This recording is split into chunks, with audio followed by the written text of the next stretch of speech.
Y drydydd wobr yn mynd i Heledd Wyn Newton o Gaerdydd yn chwarae bugeilio'r gwenith. Gwyn mae hi hefyd gyda llaw yn chwarae'r trombon, piano a ffliwt.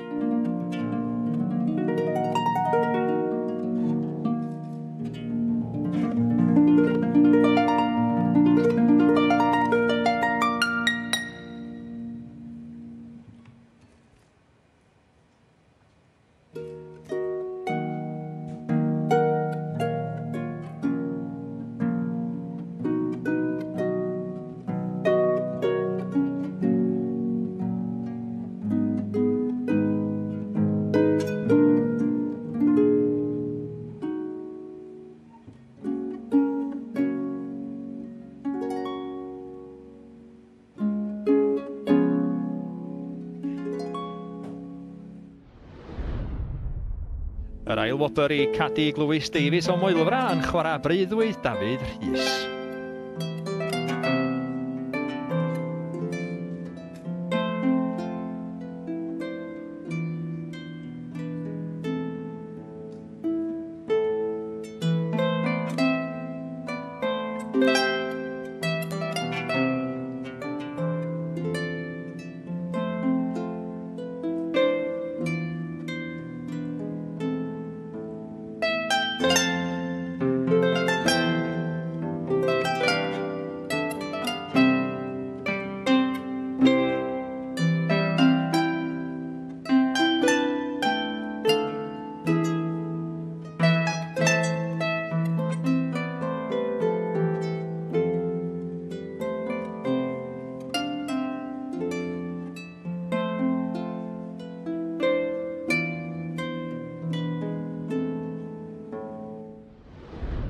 A Llywelyn Jones rhoi'r wobr gyntra i Megan Thomas o Gaerdydd am ei datganiad o glychau Aberdyfi.